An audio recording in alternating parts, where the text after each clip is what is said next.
On September 11th, 2006, thousands from all over the world gathered in New York City, New York. They wore black shirts, reading Investigate 9/11, and held banners that read, "Ask questions, demand answers." This day marked the 5th anniversary of the terrorist attacks of September 11th, 2001.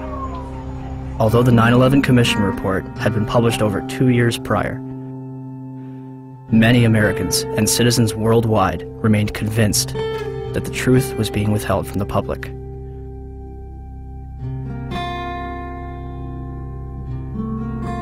Why? Why was a growing percentage of the world population becoming increasingly skeptical of the events of September 11th? Was it a natural inclination towards believing the worst about the United States government? Or was it a legitimate concern that only grew more powerful with time? The 9/11 Truth Movement includes academics, engineers, physicists, firefighters, intelligence officials, and some of the very people whose lives have been shattered since September 11th. Were they all delirious? You should not be here. No, you've got it all wrong. We're honoring the fallen heroes from 9/11. As are we. No, you're not. No, you are not. I feel so uncomfortable. I'm sorry. That next year, I'm not coming here. Or were they a concerned group of individuals taking the necessary steps to prevent the United States from slipping into its darkest era yet? Was September 11th a surprise attack on America by 19 Islamic terrorists? Or something else entirely?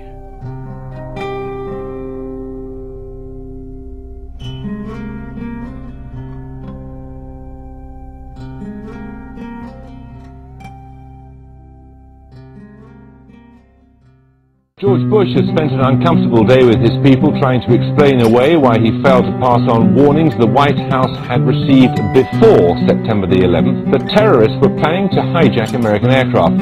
What happened that day has cast a shadow over just about every area of American life. Now one of the country's best-known journalists has said that the American response to the so-called war on terrorism has created a climate of effective censorship in a land claiming to be the home of free speech. There's never been an American war, small or large, in which access has been so limited as this one. The belief runs so strong in both the political and military leadership that those who control the images will control public opinion. Does it suggest that there was somebody on the inside? He kind of compared it to the Godfather story, you know, where the gun was placed in the men's room. There is also a possibility this could be some kind of inside job.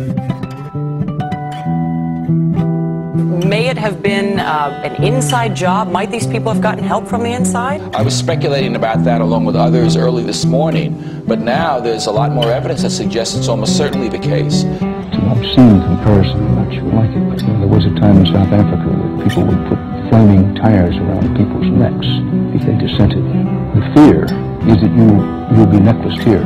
You have a flaming tire of lack of patriotism put around your neck. Now, it's that fear that keeps journalists from asking the toughest of the tough questions and to continue to bore in on the tough questions so often. People let us stay out of our business.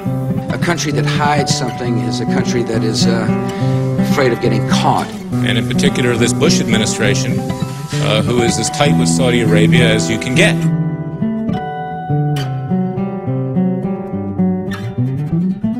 The President's father used to stay with the bin Laden family when he would go to Saudi Arabia. In the past, though, the FBI has sometimes made problems worse by ignoring or denying them. FBI management intentionally and repeatedly thwarted and obstructed my attempts to launch a more comprehensive investigation to identify and to neutralize terrorists.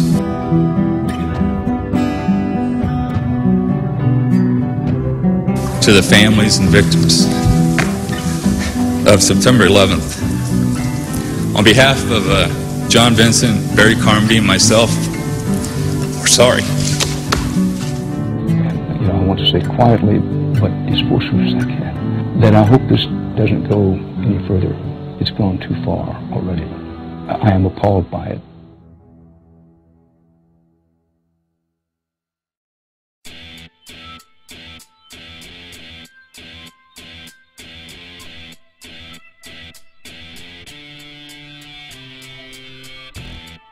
On September 13th, the United States government declares that it has overwhelming evidence that bin Laden is responsible for the attacks. The Taliban offers to hand over Osama bin Laden if the United States can provide evidence.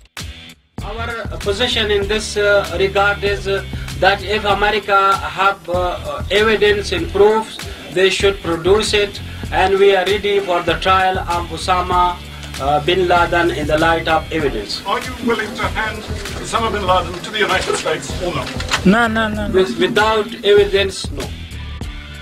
September 23rd, 2001. The Secretary of State said the administration would soon be able to document its case in public against the Al-Qaeda network and Osama bin Laden. And I think it'll be persuasive. By the next day, the White House was already backpedaling.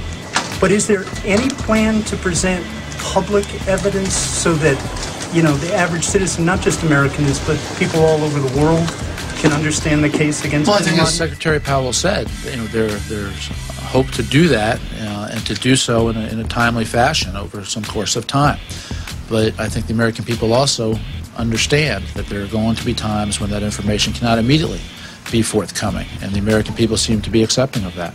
It seems as though you're asking everyone to trust you. This information has yet to be provided to the public. Instead of taking credit, bin Laden denies involvement in the attacks 3 times. December 13th, the Department of Defense releases a videotape allegedly discovered in a house in Jalalabad, Afghanistan. Osama bin Laden describes the attacks along with Khaled al-Harbi. American mainstream media and even President Bush would portray this videotape as absolute proof of his guilt. International establishments question the authenticity of the tape. December 26th, 2001. A Taliban official claims that he has attended the funeral of Osama bin Laden. The next day, a video believed to be recorded on November 19th is broadcast, in which bin Laden praises the attack, but takes no responsibility. The next bin Laden video would not appear until October 29th, 2004, days before the presidential election. The video is described as the clearest claim of responsibility for 9/11. And when questioned why bin Laden's most wanted poster does not indict him for 9/11, the chief of investigative publicity for the FBI, Rex Toome, replied, 9/11 is not mentioned on bin Laden's most wanted poster is because the FBI has no hard evidence connecting Osama bin Laden to 9/11. Clearly, I couldn't really believe what I had just heard, so I repeated it, and he said, yes, that is correct. The FBI has no hard evidence connecting Osama bin Laden to 9/11. What evidence do they have? 2 bags belonging to Muhammad Atta checked in at Portland Airport but failed to make Flight 11 at Boston, containing a 757 video tour and flight manual, an Arab-English dictionary, a handheld flight computer, a Quran, and his will. Why would Atta take his will onto a plane that would be destroyed in a fiery inferno?